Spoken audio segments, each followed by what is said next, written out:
ሆሳዕና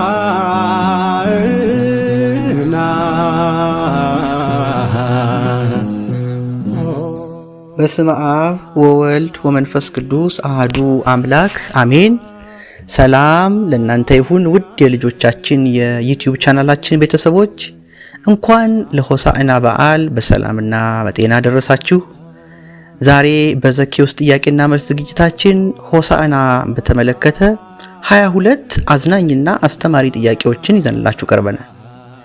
ቤተሰብ ተሰብስቦ ለመመለስ እንዲመች አድርገን ስላዘጋጀነው ሁላችሁም ብትሳተፉ ደስ ይለናል። እስኪ ስንቱን እንደምትመልሱ እኔ ተዘጋጅታችኋል? አብረን እንጀምር። ሆሳዕና ማለት ምን ማለት ነው? አሁን አድን፣ ሰላም ወይንስ ብርሃን? አሁን አድን ማለት ነው ካላችሁ በትክክል መልሳችኋል። ጌታችን ኢየሱስ ክርስቶስ በሆሳዕና ዕለት ወደ ኢየሩሳሌም ሲገባ በምን ላይ ተቀምጦ ነበር? በፈረስ፣ በአህያ ወይንስ በግመል?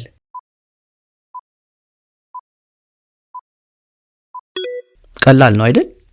በአህያ ካላችሁ በትክክል መልሳችኋል።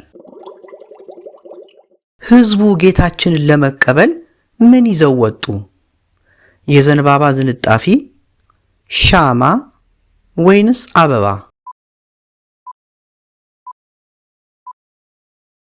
የዘንባባ ዝንጣፊ ካላችሁ ልክ ናችሁ።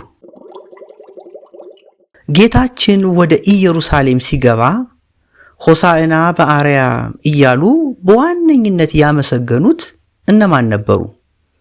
ወታደሮች፣ ነጋዴዎች፣ ሕፃናት?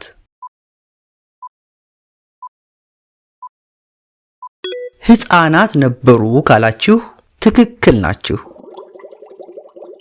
በመንገዱ ላይ ሰዎች ከዘንባባ በተጨማሪ ምን ያነጥፉ ነበር? የራሳቸውን ልብስ፣ ቀይ ምንጣፍ ወይንስ ወርቅና ብር?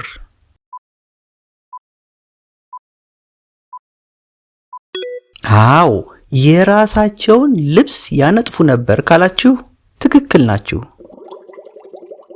እነሆ ንጉሥሽ ጻድቅና አዳኝ ነው፣ ትሑትም ሆኖ በአህያይቱ ግልገል በውርንጫይቱ ላይ ተቀምጦ ወደ አንቺ ይመጣል ብሎ ትንቢት የተናገረው ነቢይ ማን ነው? ነቢዩ ኢሳይያስ፣ ነቢዩ ዘካርያስ ወይንስ ነቢዩ ዳንኤል?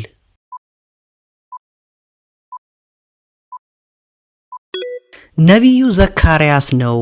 በትንቢተ ዘካርያስ ምዕራፍ 9 ቁጥር 9 ላይ ዘካርያስ ብላችሁ ከመለሳችሁ ትክክል ናችሁ። ጌታችን የተቀመጠባት አህያ የትህትናና የሰላም ምሳሌ ስትሆን ፈረስ የምን ምሳሌ ተደርጎ ይወሰዳል? የኩራትና የጦርነት፣ የፍቅር ወይንስ የደስታ?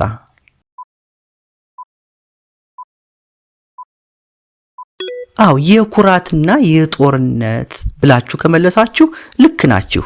ጌታችንም የሰላም አምላክ ስለሆነ የሰላም ምልክት በሆነችው በአህያይቱ ላይ ተቀምጦ መጣ እንጂ የጦርነት ምልክት በሆነው በፈረስ ላይ ተቀምጦ አልመጣም። ፈሪሳውያን የሕፃናቱን ዝማሬ ሲሰሙ ተበሳጭተው ጌታችንን ምን አሉት? ባርካቸው፣ ገስጻቸው፣ እንጀራ ብላቸው?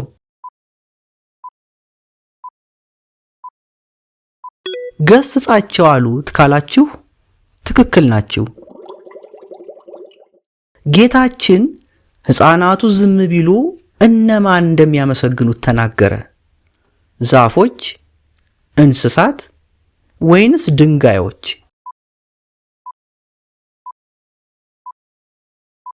አዎ ድንጋዮች። የቢታንያ ድንጋዮች ያመሰግኑኛል አለ ካላችሁ በትክክል መልሳችኋል። የሆሳዕና በዓል ከየትኛው በዓል አንድ ሳምንት ቀደም ብሎ ይከበራል? ከትንሣኤ፣ ከጥምቀት ወይንስ ከልደት?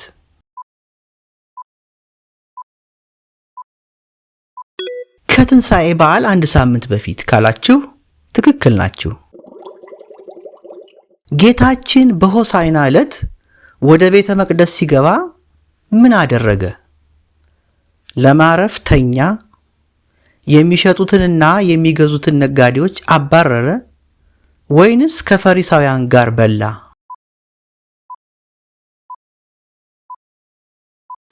የሚሸጡትና የሚገዙትን ነጋዴዎች አባረረ ካላችሁ ትክክል ናችሁ። የሆሳዕና በዓል በቤተ ክርስቲያናችን ስንተኛው የአብይ ጾም ሳምንት ወይም ሰንበት ላይ ይከበራል? 6ኛው፣ 7ኛው ወይንስ 8ኛው?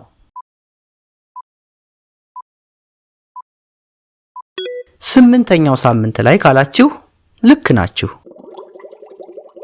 ሆሳዕና የሚለው ቃል መነሻው ከየትኛው ቋንቋ ነው?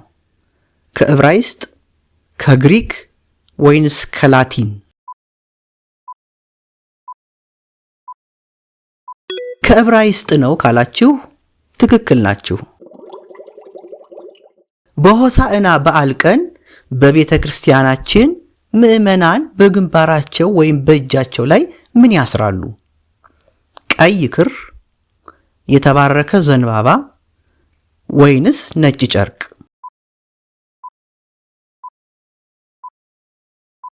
የተባረከ ዘንባባ ካላችሁ ልክ ናችሁ። በጣት ቀለበት ወይም በመስቀል ቅርጽ እያደረጉ ያስራሉ። ዘንባባ በቤተ ክርስቲያናችን ትውፊት የምን ምሳሌ ነው?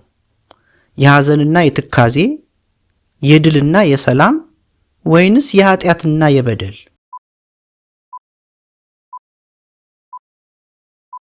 የድልና የሰላም ካላችሁ ልክ ናችሁ። ጌታችን አህያዋንና ውርንጫዋን እንዲያመጡ ስንት ደቀ መዛሙርትን ላከ? 2፣ 3 ወይንስ 5?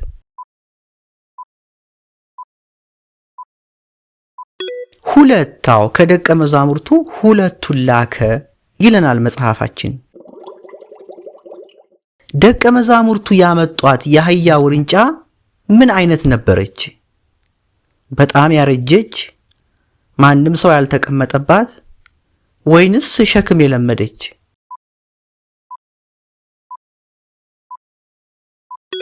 ማንም ሰው ያልተቀመጠባት ካላችሁ በትክክል መልሳችኋል። ጌታችን ወደ ኢየሩሳሌም ሲቀርብ ከተማይቱን አይቶ ምን አደረገ? ተደሰተ?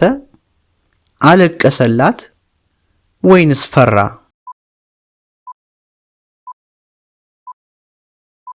አዎ አለቀሰላት ካላችሁ ልክ ናችሁ። ደቀ መዛሙርቱ አህያይቱን ከየት ፈተው አመጧት? ከመንደር መግቢያ መንገድ ላይ፣ ከጫካ ውስጥ ወይንስ ከቤተ መቅደስ ውስጥ?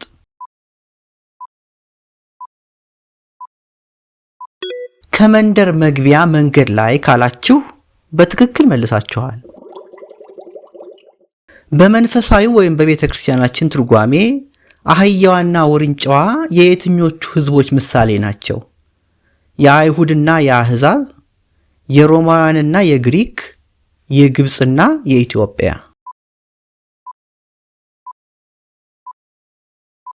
የአይሁድና የአሕዛብ ምሳሌ ናቸው ካላችሁ በትክክል መልሳችኋል። ጌታችን ወደ ኢየሩሳሌም ሲገባ ከየትኛው ተራራ አጠገብ አልፎ ነው የመጣው? ደብረ ዘይት፣ ደብረ ታቦር ወይንስ ቀራንዮ?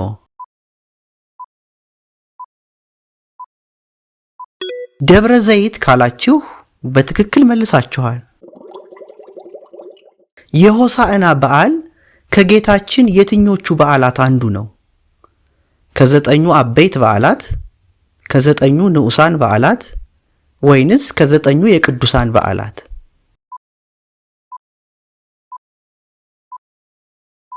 ከ9 አበይት ወይም ዋና ዋና በዓላት መካከል ነው ካላችሁ ትክክል ናችሁ።